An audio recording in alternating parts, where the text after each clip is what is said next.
अब हम मीडिया की टूटती सीमाओं और नेताओं के साथ मीडिया के टकराव से जुड़ा एक रोचक विश्लेषण आपके लिए करेंगे और इसमें हम अमेरिका के निर्वाचित राष्ट्रपति डोनाल्ड ट्रंप द्वारा किए गए उस हमले की बात करेंगे जो उन्होंने अमेरिका के कुछ मीडिया हाउसेस पर किया है और ये बड़े मीडिया हाउसेस हैं।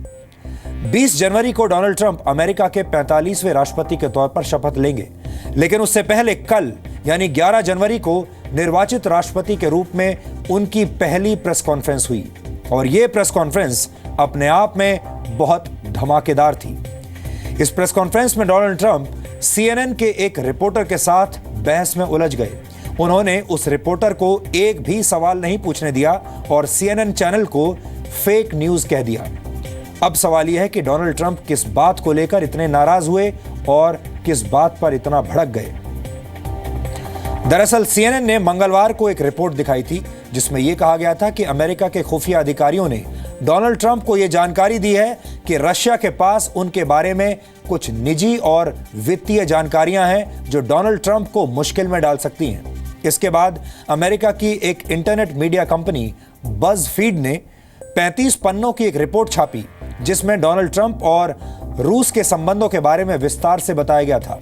बज़फीड ने अपनी रिपोर्ट में यह भी बताया था कि रशिया के पास डोनाल्ड ट्रंप की एक सीक्रेट फिल्म भी है जिसके सहारे ट्रंप को ब्लैकमेल किया जा सकता है। रिपोर्ट में यह आरोप लगाया गया था कि यह सीक्रेट फिल्म मॉस्को के एक बड़े होटल के कमरे की है। इन दो खबरों को देखकर डोनाल्ड ट्रंप भड़क गए। उन्होंने इन तमाम आरोपों को निराधार बताया और अपनी प्रेस कॉन्फ्रेंस में CNN और बज़फीड पर अपने शब्दों से हमला कर दिया। ट्रंप ने क्या कहा यह आज आपको भी ध्यान से सुनना चाहिए। I think it was disgraceful that the intelligence agencies allowed any information that turned out to be so false and fake out. I think it's a disgrace.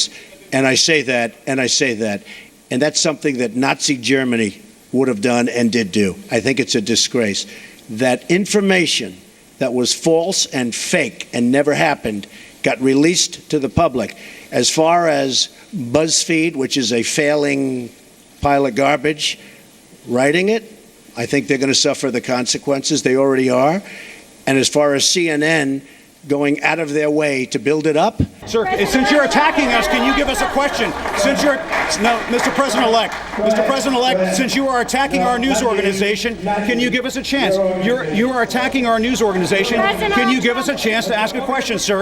Sir, can you state, Mr. President-elect, can you state categorically, Mr. President-elect, can you give us a question? You're attacking us. Can you give us a question? Can you give us a question? Can you state categorically, sir? Can you state categorically that nobody? No, Mr. President-elect, that's not appropriate. अब जरा ये सोचिए कि अगर भारत में ऐसा हुआ होता तो क्या होता। कल्पना करके देखिए, अगर भारत के प्रधानमंत्री ने या भारत के राष्ट्रपति ने किसी न्यूज चैनल या किसी बड़े अखबार के रिपोर्टर को अपनी प्रेस कॉन्फ्रेंस में सवाल पूछने से रोक दिया होता या फिर किसी बड़े चैनल या अखबार को यह कह दिया होता कि आप फेक न्यूज हैं, तो अब तक भारत में फ्रीडम ऑफ स्पीच के चैंपियंस एक्टिव हो चुके होते। देश में इनटॉलरेंस यानी असहनशीलता की बातें होनी शुरू हो जाती, न्यूज चैनल्स पर बड़ी बड़ी बहस शुरू हो जाती और हो सकता है कि कुछ कथित बुद्धिजीवी, बड़े पत्रकार, साहित्यकार या फिल्मकार अपने अपने अवार्ड्स वापस करना भी शुरू कर देते। कुछ राज्यों के महत्वाकांक्षी मुख्यमंत्री और विपक्ष के बड़े बड़े नेता सड़कों पर प्रदर्शन करने के लिए उतर जाते। ये भी कहा जाता कि देश में इमरजेंसी जैसे हालात हो गए हैं और इसे लेकर बड़े बड़े सेमिनार्स का आयोजन शुरू हो जाता जिनका शीर्षक भी आज हमने आपको सोचा है कि हम बताएंगे। ऐसे सेमिनार्स होते जिनका शीर्षक होता प्रेस की स्वतंत्रता खतरे में। कुछ टीवी चैनल्स ने तो अब तक अपने प्राइम टाइम न्यूज शोज में अपनी टेलीविजन स्क्रीन भी काली कर ली होती, लेकिन अमेरिका में यह सब कुछ नहीं हो रहा है। वहां डोनाल्ड ट्रंप के इस व्यवहार की चर्चा तो हो रही है, लेकिन साथ ही ट्रंप के खिलाफ एजेंडा चलाने वाले मीडिया संस्थानों की आलोचना भी हो रही है और इन मीडिया संस्थानों पर गलत रिपोर्टिंग के आरोप लग रहे हैं। अमेरिका के कई मीडिया संस्थानों ने यह भी कहा है कि उनके पास ट्रंप और रशिया के संबंधों से जुड़ी खबरें आई थी, लेकिन उन्होंने नैतिकता और पत्रकारिता के मापदंडों का पालन करते हुए ऐसी खबरों को सार्वजनिक नहीं किया। यह भारत और अमेरिका के मीडिया का बेसिक फर्क है। भारत में प्रेस की बहुत ज्यादा स्वतंत्रता है। यहां के तथाकथित बड़े पत्रकार फ्रीडम ऑफ स्पीच या फ्रीडम ऑफ प्रेस के नाम पर एक ऐसी स्वतंत्रता चाहते हैं जिसके तहत वो कुछ भी कहने या छापने का अधिकार रखते हों, और ये जो अधिकार हैं ये अनलिमिटेड होने चाहिए। लेकिन मीडिया की भी एक गरिमा होती है और उस गरिमा को बरकरार रखना चाहिए। अभिव्यक्ति की आजादी असीमित नहीं हो सकती।